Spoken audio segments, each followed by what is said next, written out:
In the name of Allah, most gracious, most merciful. Today we are into the third session of this series of the presentation of the gist of the Holy Quran. I will recap what we did in the last session. In the last session we said that detailed instructions for community, social and family life were given in the Holy Quran. A formula for success in this life and in the life hereafter was given. The qualities of the hypocrites were mentioned. The right to declare lawful and unlawful is the exclusive right of Allah subhanahu wa ta'ala, and it cannot be based on the whims and fancies of the people. God Almighty also instructs us not to go to the extremes in religion, and Allah says that He completed His favor upon mankind when He revealed the Holy Quran and chose Islam as the religion for mankind. Muslims are asked not to disobey the Prophet's instructions and to fulfill the oaths, and if a person does not fulfill the oaths, he is supposed to compensate for it. The Holy Quran, in the last sections that we discuss, it refutes the superstitious beliefs of the people of Arabia, Meccan people, and it also answers the various questions they had raised about Islam. Allah asks man to use his reasoning ability, his ability to observe and come to conclusion by studying the nature, and to accept the Lordship of God Almighty. The Prophet as a role model is presented, and it is stated very clearly that Prophet is not divine. He is a mortal, and he has been given instructions by God Almighty through the revelations that he has been sent. The last session also told us that life is a test and trial and is not a mere idle sport. And finally, in the last session, we also learnt, we were told to study about the punishment meted out to the earlier communities, the earlier generations, earlier nations that rejected the message of God Almighty, rejected the messengers of God Almighty, and hence they were punished. Now we are in the we are going to take part 7, 8, 9 in today's discussion.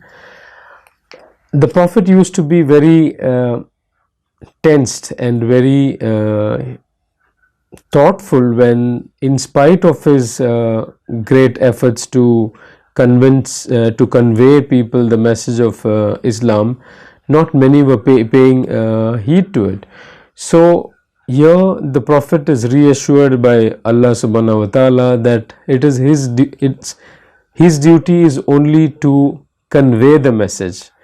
What the addresses do, or what is their reaction to the message that he was sent with, is going to be the responsibility of the people, and the Prophet is not responsible to convince the people or to make them accept the message. His duty is only to present the message.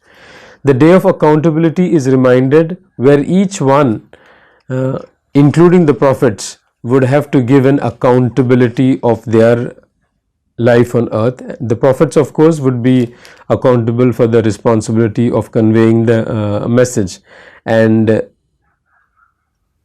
we people would have to give an account of our life accordingly. God Almighty in this section, these parts of the Holy Quran, He tells that the limited autonomy that God has granted to mankind is a gift of God Almighty, because God Himself said that man is His representative on earth. But just as Satan could fraudulently deceive Adam and Eve, similarly, the progeny of Adam on earth would be or is being deceived by satanic forces or anti-God forces. So God Almighty is telling them to be warned that Satan is an avowed enemy of mankind and he will deceive you.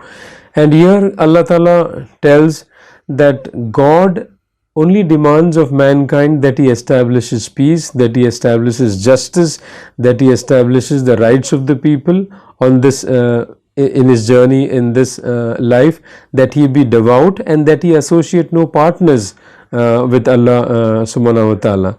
But Satan would deceive mankind or invite mankind to a life of obscenity or a life that is full of mischief, licentious life, and man is made to think that this life of ease, this life of mischievous life is the right way of life, and he goes to any extent to defend that way of life. Though Allah stated very clearly to avoid all these acts that was detrimental for an individual soul and collectively for the entire mankind. So in that section, when the people of Makkah were being addressed, they would ask the Prophet to hurry the day of judgment or the day of accountability or the punishment. Here Allah Ta'ala says the delay in taking people to task is only to give an opportunity for the people to reform or to complete his argument or case against them where they have used the limited freedom or the limited autonomy that they were given to spread mischief on the earth. But when finally, when their cup of sins are full, when God Almighty finally decides to take them to task, it will be sudden and it will be immediate, and they would have no time that. So each people or each community has a fixed term appointed for them. Then in this section, Allah Ta'ala goes on to describe event in the future, a description of hell, heaven, and a people of the heights, that is the people of the Araf, who are neither in hell nor in heaven, but they get to visualize both the scenes in the hell and the heaven.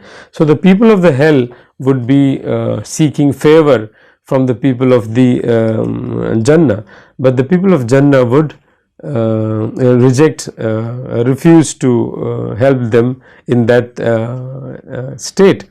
This actually is a reminder that in life, in this life, when the prophets came to the people with the message from God Almighty, the rejectors rejected the message, rejected to acknowledge the prophethood, rejected the divinely revealed scriptures, and obviously the outcome of that was their final destination in hell. So in this way, by presenting this scene, Allah Ta'ala wants to tell that the ultimate destination of the people who reject the invitation from God Almighty, invitation from the Prophet, is going to be hell fire. God Almighty further goes on to argue the case for a life hereafter, where God Almighty says, just as when the rain falls, the earth becomes lively once again after it has dried up, similarly Allah Ta'ala, God Almighty, would be resurrecting us after our death.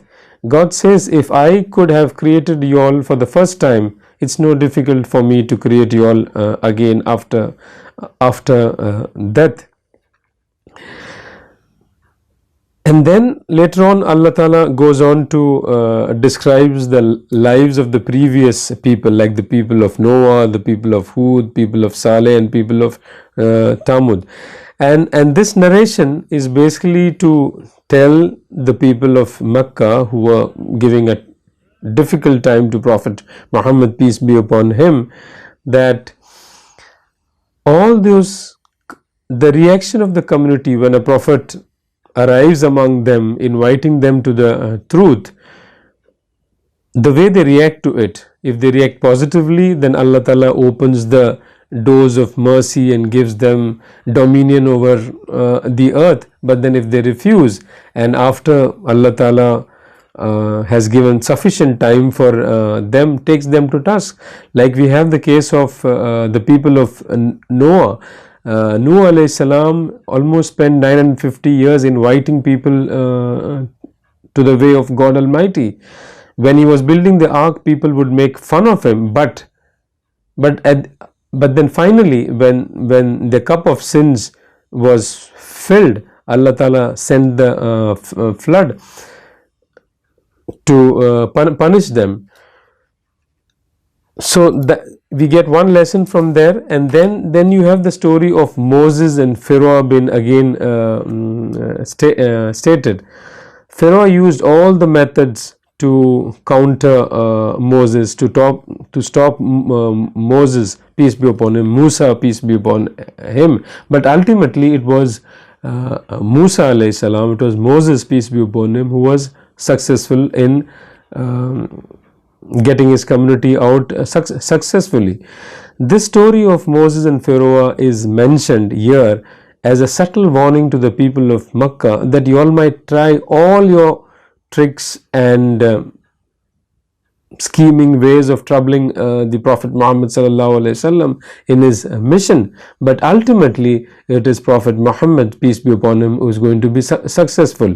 So this story of Moses, whenever God Almighty narrates the story of the previous people, it is with a message to the contemporary of the revelation of the Holy Quran.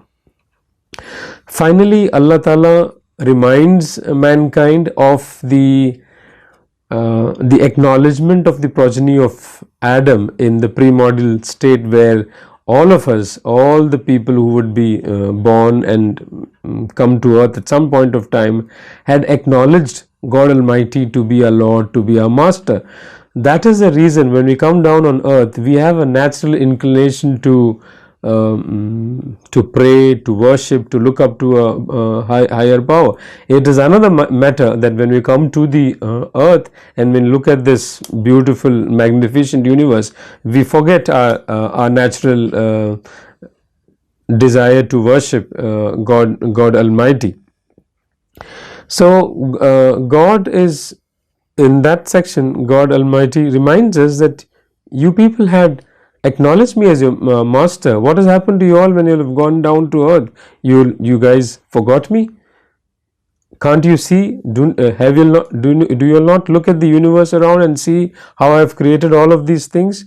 So Allah Ta'ala says that those people who do not use the faculties that God Almighty has given us of observation, of analysis, and yet cannot identify the numerous signs that God Almighty has spread across in the universe to acknowledge God Almighty's greatness and His wisdom.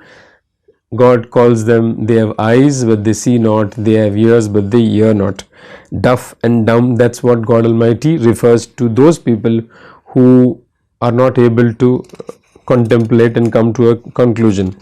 Finally, since the people of Makkah, the Quraysh, were name calling Prophet Muhammad, peace be upon him, were taunting him, were accusing him of so many things, God Almighty says that He takes them to task and tells them the Prophet is my messenger who's a clear warner to the people. He is not a mad person. He is not a person possessed, but he is my messenger who's come with a clear message. Finally, when the Meccan people were seeking immediate punishment, the Prophet is told to answer them that the knowledge of the doomsday is only with Allah alone. I am only a warner. Correct? I bring good news to the believers, and a prophet cannot harm or benefit anyone except what Allah has willed. And finally, God Almighty tells us about a couple that is earnestly praying for a child, and when they get the child, correct, before the child is born, they say that they would be very grateful to God Almighty, but once the child is born, then they attribute or they give thanks to some other person. So God is questioning, how could you people be grateful to something or somebody that is itself helpless or cannot do anything by itself or has not created anything? And finally, when the people ask for demand for miracles, the Prophet takes the opportunity to introduce the Quran as a book of enlightenment, as a book of mercy to the people, that needs to be read carefully, that needs to be studied, so that we can take heed from it, so that we can take a message from it. And they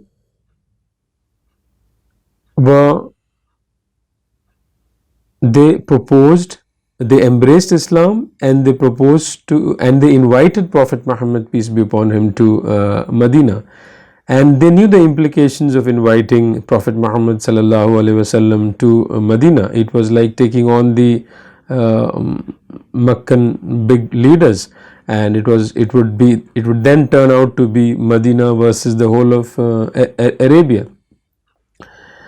The Meccans too understood the significance of the people of Medina offering home to Prophet Muhammad sallallahu alaihi wasallam. They went and tried to win them over, but the people of Medina were quite firm. Medina was also an important city that was in the trading route. So there was a council of the Quraysh leaders where they planned to assassinate Prophet Muhammad, peace be upon him, but the plot failed and Prophet Muhammad sallallahu alaihi wasallam reached Medina. In Medina, before the arrival of Prophet Muhammad sallallahu alaihi wasallam, Abdullah bin Ubay, correct, he was supposed to be chosen their leader, their king, but on the arrival of Prophet Muhammad, peace be upon him, the whole political dimension changed. So he had jealousy against Prophet Muhammad sallallahu alaihi wasallam. Then the Meccans wrote to him, knowing about this. The people of Makkah wrote to Abdullah bin Ubay saying that if you support Prophet Muhammad sallallahu alaihi wasallam, then we will wage a war against Medina. In the meanwhile, Prophet Muhammad sallallahu alaihi wasallam had started signing up treaties with the little clans and tribes that were around Medina. And in this intervening period, Prophet would send his group of companions on incursions towards the trade route. Basically a show of strength that though he has migrated from Makkah to Medina, he holds good sizable authority and power on the trade routes passing by. It so happened that Abu Sufyan was passing through that route at one time, and he panicked and he sent a distress call to Makkah, saying that I might be attacked by Muhammad, peace be upon him. This was a time when a new community of Muslims was just forming up in Medina. Just 2 years since Prophet had migrated to Medina. The finances were weak. They had yet to become solid, strong financially. The Jews in Medina were hostile to Muslims, and there was a good size of hypocrites also in Medina. The call of Sufyan, the distress call of Abu Sufyan to Meccan leaders to send support to counter Prophet, came to the knowledge of Prophet Muhammad sallallahu alaihi wasallam. Then there was a discussion among him and his companions that there are two options. They could deal with the army that was coming from Mecca, or they could attack the trade caravan that was being led by Abu Sufyan. So after the discussion, it was decided that they will take the army. They will take on the army and not the caravan. The situation was such that Muslims were not prepared for this war. They were not in a position. They had hardly any weapons. They had hardly any horses or camel to on the side. The ratio of this first battle was 3:1. That was around 1,000 Meccan soldiers and hardly 300 Muslim believers. The Prophet sincerely praised to God Almighty, saying that this is a test. I mean, if you don't help us at this point of time, then there would be nobody left to worship you. The people of Medina, the Ansars and the Muhajirin, they really showed immense courage and strength when they decided that they would take on the army, whereas taking on the trade route, the caravan, was very easier. But this was going on a suicide mission, in the sense that 1,000 well prepared army and a small group of 300 without equipments going taking on this well oiled war machinery of the Meccan people. But then they stood up and they supported Prophet Muhammad, peace be upon him. In fact, one of the companions of Medina said, "We will not be like the people of Moses, who let Moses to fend for himself." So this surah basically analyzes this war that took place between the Muslims, the believers and the rejectors at a place called Badr, a few kilometers away from Medina. It was an attack launched by the leaders of Mecca. So this analysis is not a military analysis, but an ethical analysis, trying to find out the weaknesses among the believers. So here in this surah, God Almighty is telling the believers that they need to put their trust and faith in Allah subhanahu wa ta'ala at all times, in all situations. Victory in any situation is because of Allah's support. You need to obey Allah and obey the messenger alone. Qualities for the success of any group is stated, and this battle basically proved that a small,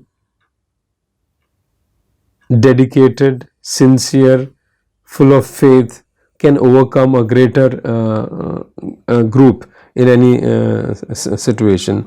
Later on, this session also goes on to address the Jews and the hypocrites, and gives details, rules and regulation regarding peace and war, the distribution of the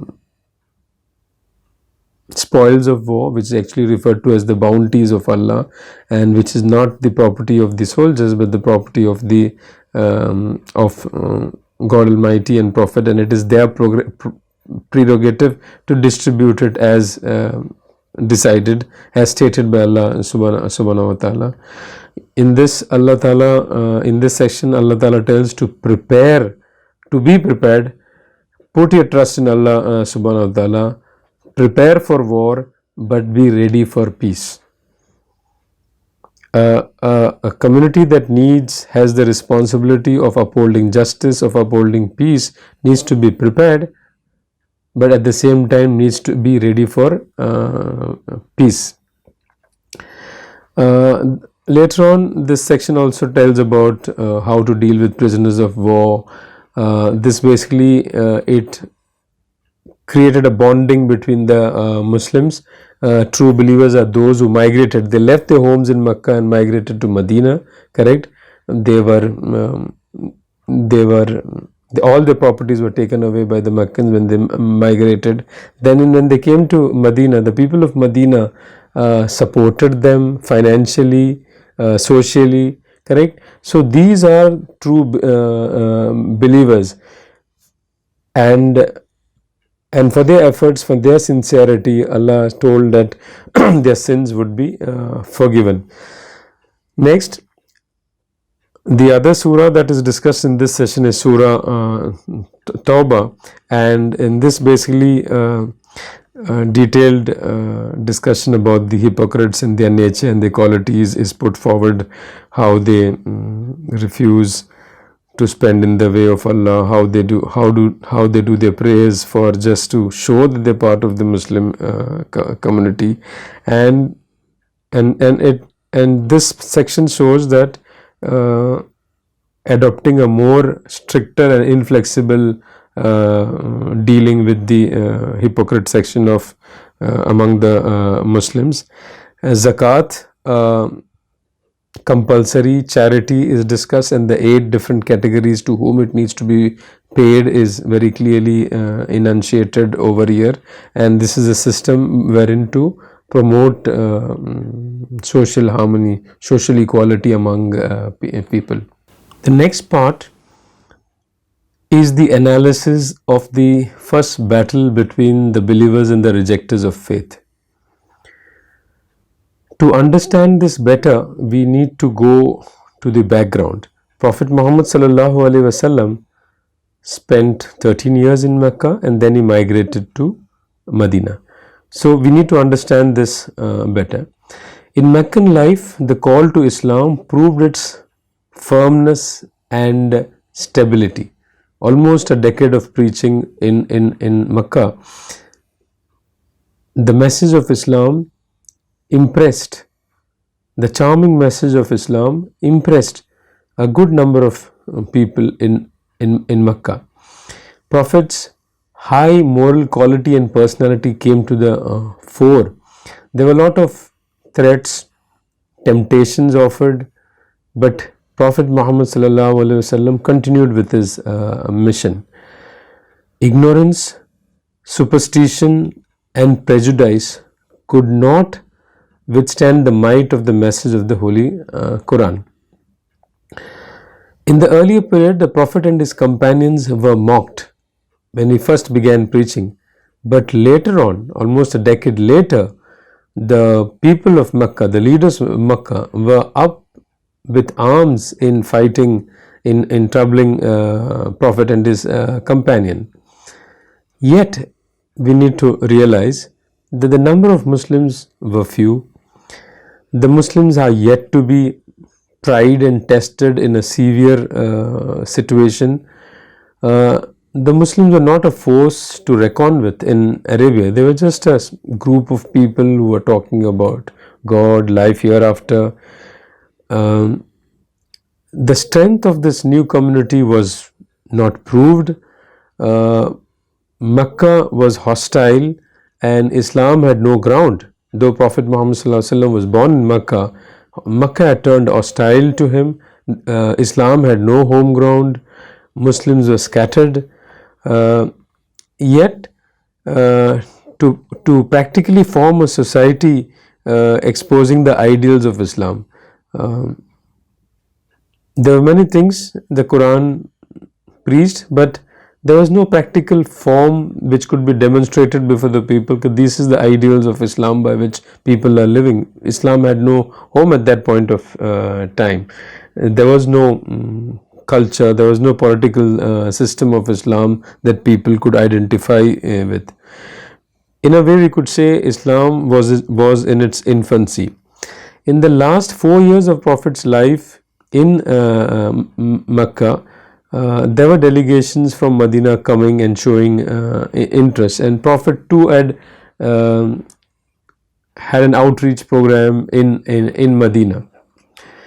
There was a delegation of 75 people who approached Prophet Muhammad sallallahu alaihi wasallam.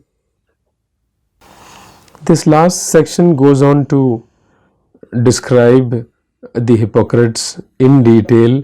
They are being identified now. The lame excuses that they used to give to the Prophet every time they used to skip efforts and joining the Muslims in their struggle against the rejectors. They used to never spend money in supporting any of these causes. They were hostile to Islam. They concocted excuses every time to miss out on efforts, and this behavior of them was not acceptable. And whenever they spent some amount, they the feeling was as if it is a burden and it is a penalty, it is a penal fee against them. This was their nature. They were very hostile to Muslims. They would be happy when any misfortune falls upon Muslims. So here in this part, the Quran identifies the Muslims, the hypocrites among the Muslims very clearly, and those Muslims who were weak, were not strong enough, but they had very good sincerity towards Islam. They realized their mistake, their weakness in their strength to stand up with the Muslims, and sought forgiveness, and they repented, and Allah Ta'ala of course did accept their repentance and asked the Prophet to pray for them. But the meaner hypocrites, their plans and plots were getting more sinister. In fact, they had built a mosque that was used to destabilize Islam, and all those people who fought against the Prophet would assemble at secret meetings at this place. So Allah Ta'ala very clearly instructs Prophet that he would not stand in a mosque that is trying to destabilize Islam, and then of course instructed to take action against them.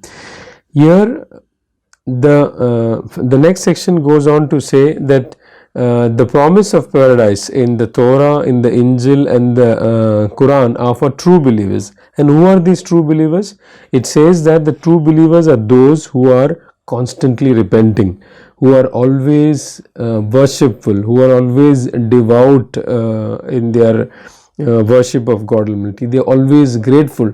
They do not crib and complain in life, and they appreciate and they are grateful to all the gifts that Allah Ta'ala has given them. They are constantly in an effort to reform themselves. They want to correct themselves. They want to be better people. They want to go out and secure knowledge about faith, about how to become better persons. They prostrate before Allah Subhanahu wa Ta'ala. They enjoin good and they forbid evil, and they guard the limits set by Allah Subhanahu wa Ta'ala. These are the characteristics of true believers, people who are who have good degree of faith in God Almighty and who stand up by it. These are the qualities that the Holy Quran mentions in this section of the Quran.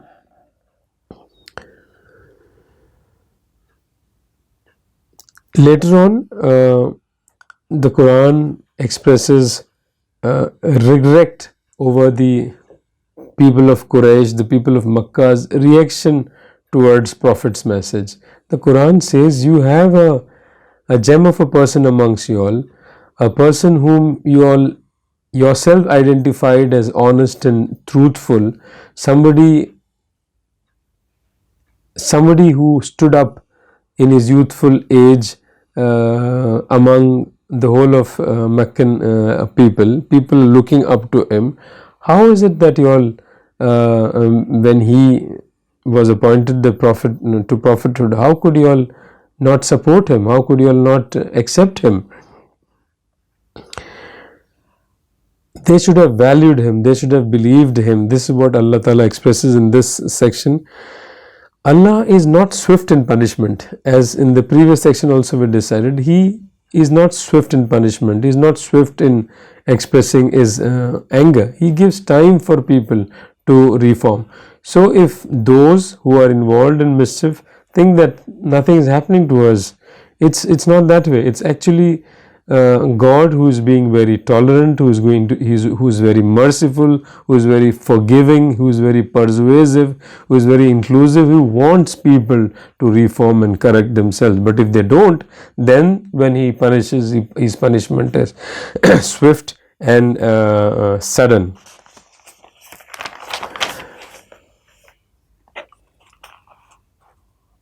He has the authority to eliminate any of such people who create mischief, but it is His benevolence, it is His merciful nature that He gives each of the communities time. The Quran, people of Quraysh also demanded that a separate Quran with their viewpoints be included and sent down. Here Allah Ta'ala tells them that it is not for the Prophet to amend the Quran. The Prophet only speaks or tells what has been revealed to him. The Prophet does not speak out of his own, but only that which has been revealed to him. And finally, the Quran is the word of God. It is not the word of Prophet. The teachings and sayings of Prophet, the practices of the Prophet are recorded and mentioned separately, which are called hadith. The Prophet used to grieve a lot at the Quraysh's stubbornness and refusing to accept the message. But Allah Ta'ala consoled him, saying that the sensible among the people of Quraysh, they were accepting Islam. It is only those whom earlier God Almighty said deaf and dumb, though they were bestowed with intelligence, knowledge, observation, analytical powers, logical reasoning, they would not come to a conclusion. But God Almighty consoles the Prophet, saying that sensible among the people of the Quraysh are accepting your message.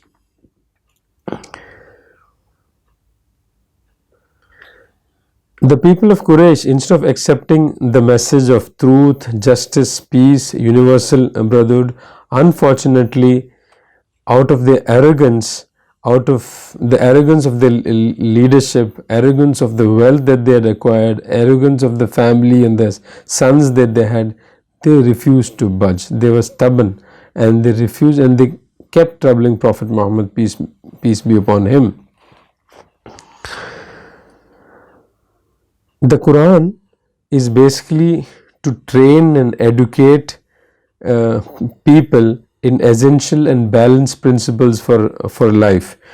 The Prophet was told to invite people to Islam, that people should worship only one God, that they should repent and seek forgiveness.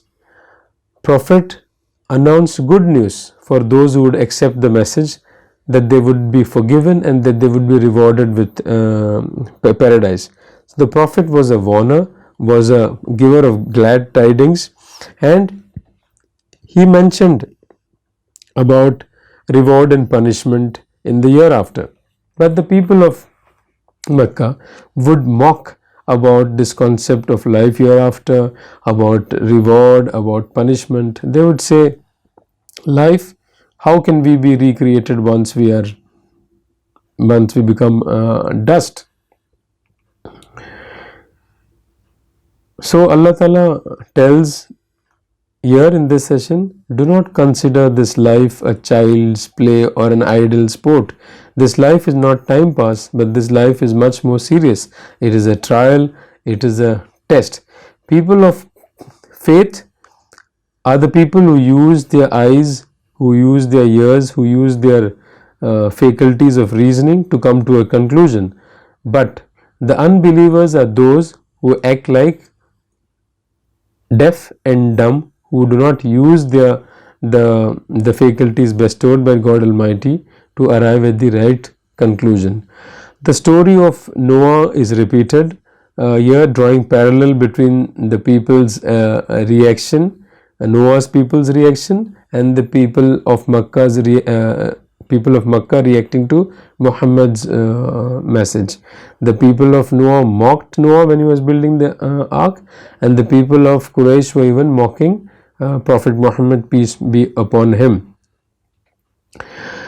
The punishment meted out to the people of Noah is mentioned here, indirectly telling the people of Mecca that this could be your state too if you do not take heed to the Prophet's message. Prophet Nuh alayhi salam was patient with his people for almost 950 years, and hence the Prophet Muhammad, peace be upon him, and his companions have also been asked to be patient with the people of Mecca and be patient in fulfilling this mission. With this, we come to the conclusion of this session. Hopefully, we'll meet again in another 3 days' time for the fourth session. Thank you.